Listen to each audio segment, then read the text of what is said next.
नमस्कार, stars channel में आपका स्वागत है और मैं हूं आपके साथ आचार्य वेद प्रकाश। दर्शकों, शास्त्रों में कहा है तपः परम कृतयुगे त्रेतायाम ज्ञान मुच्यते द्वापरे यज्ञ में दानमेकम कलो युगे। इसका मतलब है कि सत्ययुग में तप, त्रेता में ज्ञान और द्वापर में यज्ञ और खास करके कलयुग में एकमात्र दान जो है मनुष्य के कल्याण का साधन है। गोस्वामी तुलसीदास जी ने भी लिखा है कि प्रगट चार पद धर्म के कलि महु एक प्रधान जेन के विधि दीन है दान करई कल्याण, यानी कि दान से कल्याण होता है। अब मैंने आपको ये बातें इसलिए कही क्योंकि अगर दान से कल्याण होता है तो दान एक तो सुपात्र को होना चाहिए और ग्रहों के अनुकूल होना चाहिए, यानी जिन ग्रहों के लिए दान करने से आपका कल्याण हो सकता है, अगर ज्योतिष शास्त्र के अनुसार इसी हिसाब से दान किया जाए तो निश्चित रूप से इसका लाभ आपको मिलता है और आपके जीवन में सकारात्मक दिशा मिलती है। आज हम बात करने वाले हैं 7 जनवरी 2021 को, जब शनि ग्रह अस्त होने वाले हैं और ठीक उसके 4 दिन बाद यानी 11 जनवरी 2021 को बुध उदय होने वाले हैं। यानी दो चीजें हो रही हैं, शनि अस्त होने वाले हैं और बुध उदय होने वाले हैं। तो इस शनि ग्रह के अस्त होने का और बुध ग्रह के उदय होने का 12 राशियों पर क्या प्रभाव पड़ेगा, इस पर हम चर्चा करेंगे। शनि भगवान सूर्य के पुत्र हैं और शनि ग्रह को न्याय का देवता भी कहा गया है।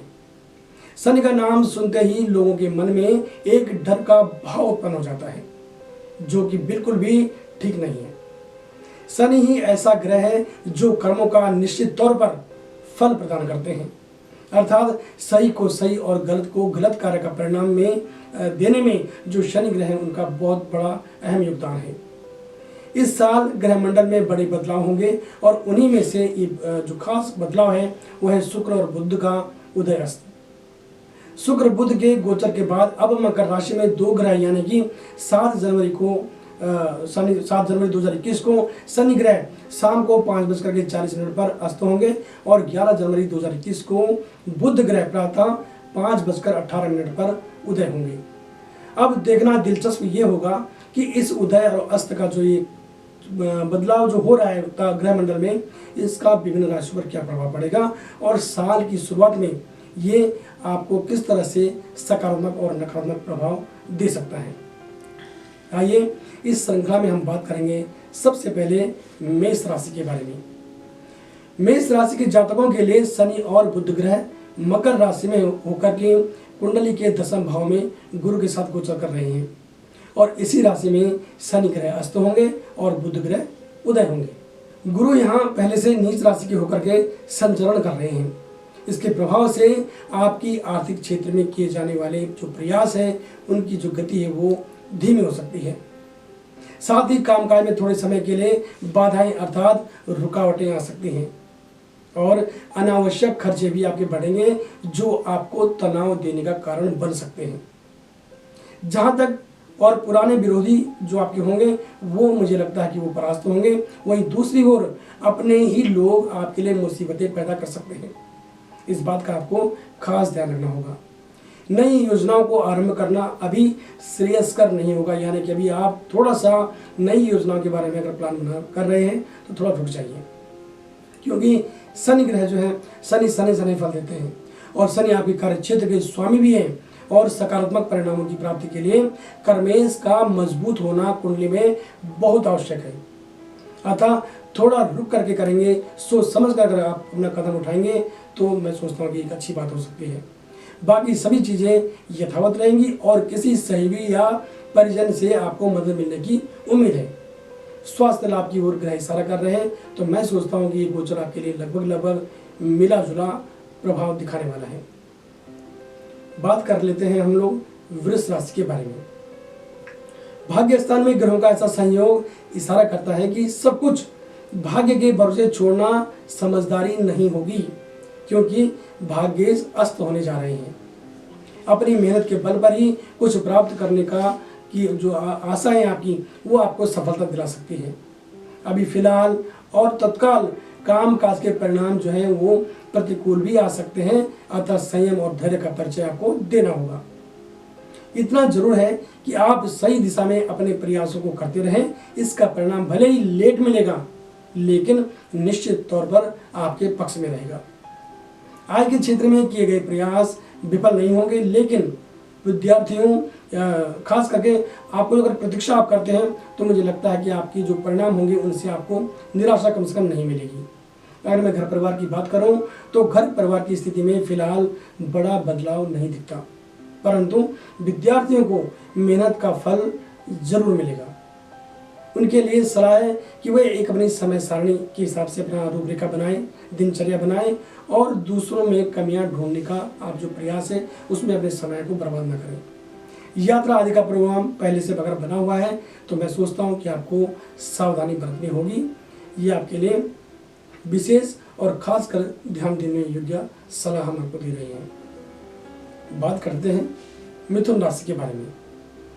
मिथुन राशि के जातकों, आपकी राशि का स्वामी है बुध, जो कुंडली के 8वें घर में उदय हो रहा है, जबकि 7 में शनि भी है और वो अस्त हो रहे हैं। इसके प्रभाव से कार्य क्षेत्र में प्रयोग करने की आवश्यकता आपको बिल्कुल नहीं है। जो चीजें जैसे चल रही हैं उनको यथावत चलने दें। अभी अगले कुछ दिन तक सिर्फ योजनाएं बनाएं और उन्हें लागू करने के बारे में न सोचें, तो ये एक अच्छी बात हो सकती है। कुछ नए प्रस्ताव भी आपको मिल जाने की उम्मीद दिख रही है। मुझे लगता है कि ग्रह ऐसे सलाह कर रहे हैं कि कुछ नए प्रपोजल आपको मिल सकते हैं, लेकिन ध्यान से इन्हें स्वीकारने की जरूरत है। आपके जो अनुभव है उनका लोग फायदा उठाना चाहेंगे। ध्यान रखें, कहीं पर भी अपनी बात को रखते समय दूरदर्शी होकर के जरूर सोचें। घर परिवार के लोगों के साथ विचार मिलाने में आपको दिक्कतें महसूस होंगी, अतः इस दौरान वाद विवाद को पैदा न होने दें, इस बात का आपको स्वयं ही ध्यान रखना होगा। जहां तक बात विद्यार्थियों की है तो विद्यार्थियों को अनुकूल परिणाम मिलेंगे और प्रेम प्रसंगों की अगर मैं बात करूं तो प्रेम प्रसंगों में नया मोड़ आ सकता है। लेकिन आपको भी एक सलाह देता हूं कि अपने स्वास्थ्य को आप नज़रअंदाज न करें। यदि आपका स्वास्थ्य पहले से खराब चल रहा है तो आप डॉक्टर की सलाह जरूर लें। अब हम बात करते हैं कर्क राशि के बारे में। सप्तम भाव में ग्रहों का ऐसा संयोग किसी तरह की चिंता का भी संकेत दे रहा है, अर्थात परिवार, कुटुंब या जीवन साथी की तरफ से किसी बात को लेकर आप मानसिक रूप से परेशान हो सकते हैं और आपको परेशानियों का सामना करना पड़ सकता है। इसके लिए आपको पहले से तैयार रहना होगा। सिर्फ भाग्य के बल पर कार्यों को आगे बढ़ाना समझदारी बिल्कुल भी नहीं होगी, परंतु इतना जरूर है कि पूर्व में किए गए कार्यों के लिए आपको सम्मानित किया जा सकता है। साथ ही जो कार्य आपने अपने व्यापार और नौकरी को ध्यान में रखते हुए पहले किए थे उनका लाभदायी परिणाम आपको प्राप्त हो सकता है, जिससे आपको खुशी मिलने वाली है। आर्थिक स्थिति मजबूत होने की ओर ग्रह इशारा करते हैं, परंतु जल्दबाजी के निर्णयों से कहीं धन के फंस जाने के भी चांस हैं। विद्यार्थियों के लिए अति आत्मविश्वास से बचने की जरूरत है। यदि आपको प्रतियोगिता परीक्षाओं में शामिल होना है तो धैर्य रखें, संयम बनाए रखें और निश्चित तौर पर इससे आपको सफलता मिलेगी। अन्य दृष्टि से ये समय सामान्य है और स्वास्थ्य की अगर मैं बात करूं तो स्वास्थ्य के लिए आपके लिए जो समय है वो सामान्य रहने वाला है। अब हम बात करते हैं सिंह राशि के बारे में। शत्रु पक्ष बार बार आपके काम में हस्तक्षेप करने का प्रयास करेंगे, अतः सावधानी पूर्वक काम की रूपरेखा बनाकर उन्हें लागू किया जाना चाहिए। करियर को लेकर जो चिंता आपके मन में चल रही थी वो अब कम होने वाली है। व्यवसायी लोग धैर्य का परिचय दें और धीरे धीरे आपके कार्य को गति मिलने लगेगी, लेकिन कुछ दिन अभी धीमापन रह सकता है।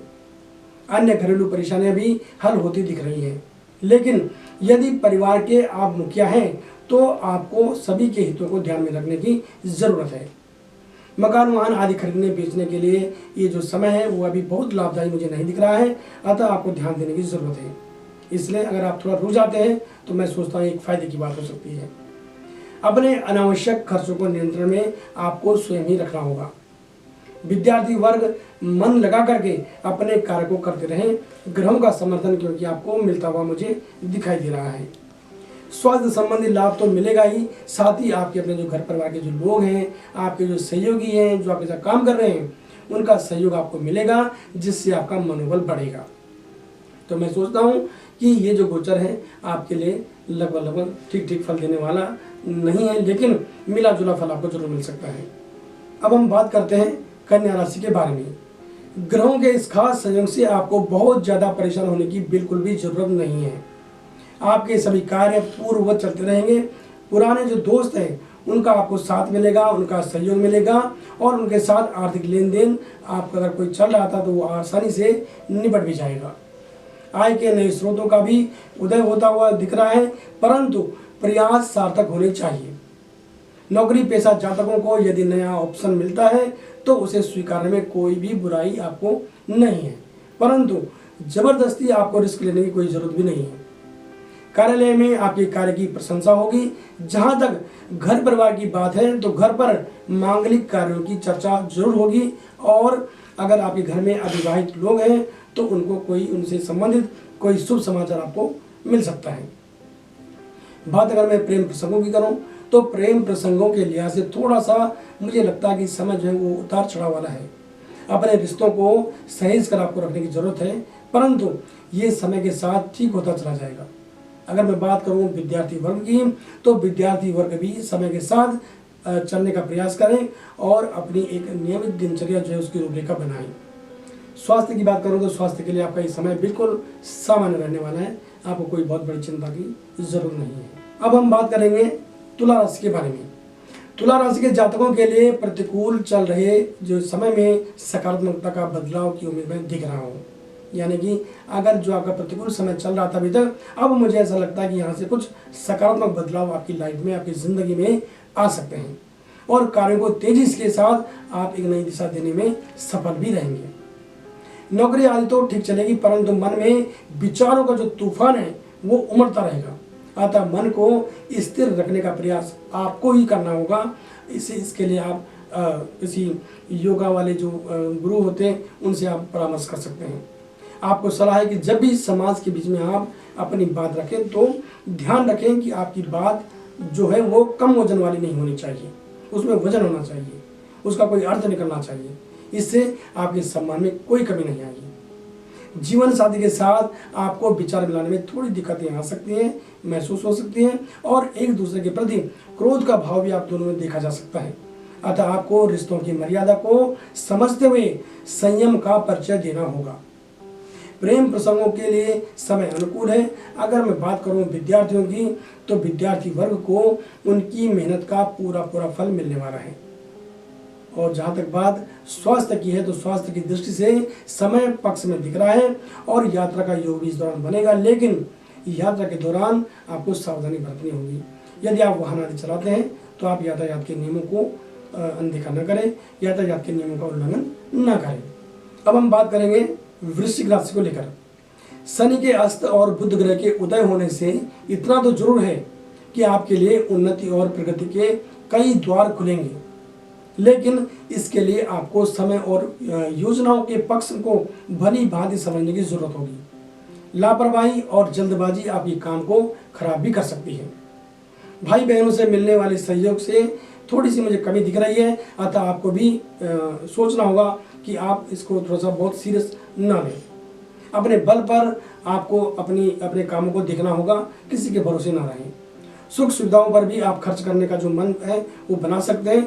यदि वो जरूरी लगता है तो आप इसे जरूर करें, इसमें कोई बुराई नहीं है। व्यवसायी लोग बड़े रिस्क लेने से बचें और साझेदारी में जो लोग काम करते हैं उन्हें पारदर्शिता रखने की सलाह दी जाती है। अगर बात करें प्रेम प्रसंगों की तो प्रेम प्रसंगों के लिए समय जो है वो सुधारात्मक दिख रहा है। और जहाँ तक बात विद्यार्थियों की है तो विद्यार्थियों को ग्रहों का पूरा समर्थन हासिल है। इस दौरान स्वास्थ्य संबंधी परेशानियों को हल्के में लेने की जरूरत बिल्कुल नहीं है। ऐसी गलतियां न करें, अन्यथा आपकी परेशानी जो है बढ़ सकती है। और हम बात करने वाले हैं धनु राशि के बारे में। शनि एवं बुध ग्रह का अस्त और उदय का जो संयोग है वो आपके लिए बहुत प्रतिकूल फलदायी नहीं रहेगा। समस्त कार्य यथावत चलते रहेंगे और जिन योजनाओं को आप हाल ही में शुरू करने वाले हैं वो इस समय से शुरू हो जाएंगे। आय के स्रोतों का उदय होता मुझे यहाँ पे दिख रहा है। जो जातक नौकरी की तलाश कर रहे थे उनके प्रयास सफल रहने वाले हैं। भाई बहन और इष्ट मित्रों का सहयोग आपको प्राप्त होगा और इससे आपका मनोबल भी बढ़ेगा। समाज हित में आपके द्वारा किए गए योगदान की प्रशंसा होगी। आपको एक खास सलाह दी जाती है कि चाहे परिचित हो या फिर अपरिचित या फिर आपके रिश्तेदार ही क्यों न हो, अगर उनसे लेन देन करना पड़ता है तो आप इसमें सावधानी जरूर बरतें, क्योंकि इससे आपकी जो रिश्ते हैं वो खराब भी हो सकते हैं। रिश्तों में कड़वाहट आने के योग मुझे दिख रहे हैं, तो इसलिए आप थोड़ा सा सतर्क रहें, सावधान रहें। शारीरिक मानसिक परेशानियां यदा कदा आपको तंग कर सकती हैं, इसलिए संयम और धैर्य का काम जो है आपको परिचय देना होगा और मुझे लगता है कि फिर आप इन परेशानियों से आसानी से निकल भी पाएंगे। बात कर लेते हैं मकर राशि के बारे में। आपकी राशि के स्वामी ग्रह हैं शनि, जो कि अस्त होने जा रहे हैं, जबकि बुध ग्रह इसी राशि में उदय हो रहे हैं। इसका आपको बहुत नकारात्मक प्रभाव तो नहीं पड़ेगा, लेकिन कुछ मामलों में आप उदासीन जरूर हो सकते हैं। ऐसा भी हो सकता है कि आपको निर्णय लेने में दिक्कतें महसूस हों। ऐसी परिस्थिति में आपको चाहिए कि अपने बड़ों से सलाह मशविरा करके भविष्य के फैसले लें। कार्य क्षेत्र में सहकर्मियों से मतभेद और विवाद जो चल रहे थे वो समाप्त होंगे और घर परिवार में आपके मित्रों का सहयोग आपको मिलेगा, परंतु किए गए कार्य के परिणाम में अभी मुझे लगता है कि थोड़ा सा विलंब हो सकता है। इसलिए परिणामों की प्राप्ति को आपको सुनिश्चित करना होगा। इसलिए धैर्य और संयम आपको बना कर रखना होगा कि अगर परिणाम लेट भी होते हैं पर हम आपको आश्वस्त करते हैं कि परिणाम आपके पक्ष में आने वाले हैं। अगर बात करूं मैं विद्यार्थी वर्ग की, तो विद्यार्थी वर्ग पढ़ाई के प्रति लापरवाही न करें। अन्य सभी मामलों के लिए ये जो समय है, ये जो गोचर है, वो आपके लिए सामान्य रहने वाला है। अब हम बात करते हैं कुंभ राशि के बारे में। आपकी राशि के स्वामी शनि ग्रह हैं और 12वें भाव में ये संयोग मानसिक चिंताओं के साथ अनावश्यक खर्चे भी बढ़ाएगा। कामकाज के लिए भागदौड़ ज्यादा करनी पड़ सकती है, अतः आपको पहले से ही मन बना कर रखना होगा। कार्य को धीमी गति से ही परंतु निरंतर पूर्व के भाव से आप काम करते रहेंगे तो ये आपके लिए फायदेमंद हो सकता है। आपको नौकरी व्यापार हो या घर परिवार, हर मामले में सतर्क होकर आपको काम करने की जरूरत है। दिखावे के चक्कर में खर्चों को अपने नियंत्रण से बाहर करना समझदारी बिल्कुल नहीं होगी। सामाजिक गतिविधि हो या फिर आवश्यक जिम्मेदारियां, इन्हें आप ध्यानपूर्वक आपको स्वीकारने की जरूरत है, अन्यथा आपके लिए परेशानी बढ़ सकती है। संबंधों के लिहाज से समय आपका साथ दे रहा है और विद्यार्थी वर्ग की बात करूं तो विद्यार्थी वर्ग को पढ़ाई के लिए सतर्क और एकाग्र रहने की जरूरत है। यदि आप वाहन चलाते हैं तो आपके लिए सलाह है कि आप वाहन सावधानी से चलाएं और यातायात के नियमों का उल्लंघन कतई न करें। अब हम बात कर लेते हैं आखिरी और मीन राशि के बारे में। शनि आपकी कुंडली के एकादश भाव में अस्त हो रहे हैं और उसी भाव में बुध उदय हो रहे हैं। इस संयोग से आपका जो हाथ है वो तंग हो सकता है और न चाहते हुए भी ले देकर किसी की हेल्प आपको करनी पड़ सकती है, परंतु कुछ भी हो आप परिस्थितियों को काबू करने में सफल होंगे।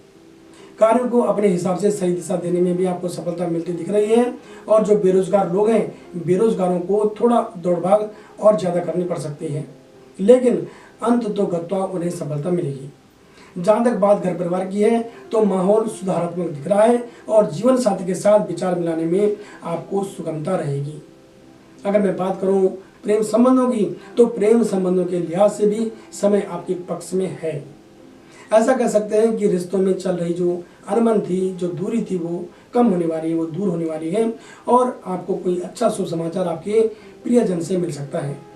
नए लोगों से परिचय होने की ओर भी ग्रह इशारा कर रहे हैं और अन्य सभी चीज़ों के लिए जो फल है वो आपके लिए सामान्य रहने वाला है। दर्शकों, हमने ये बात की शनि ग्रह के अस्त और बुध ग्रह के उदय होने की, जो राशियों पर प्रभाव पड़ेगा वो कैसा फल देगा। यदि आप अपनी कुंडली का विश्लेषण हमसे करवाना चाहते हैं तो आप हमें सीधे कॉल कर सकते हैं। हमारा फ़ोन नंबर है 8588009900 और हमारी वेबसाइट के माध्यम से भी आप हमसे जुड़ सकते हैं। हमारी वेबसाइट है www.starstyle.com। आप हमारे इस चैनल को लाइक करें, सब्सक्राइब करें और शेयर करना ना भूलें। साथ ही आप घंटी का बटन जरूर दबाएं ताकि आने वाली वीडियोस की जो जानकारी है वो सबसे पहले आप तक पहुंच पाए। तो मिलते हैं एक नई जानकारी के साथ, तब तक के लिए नमस्कार।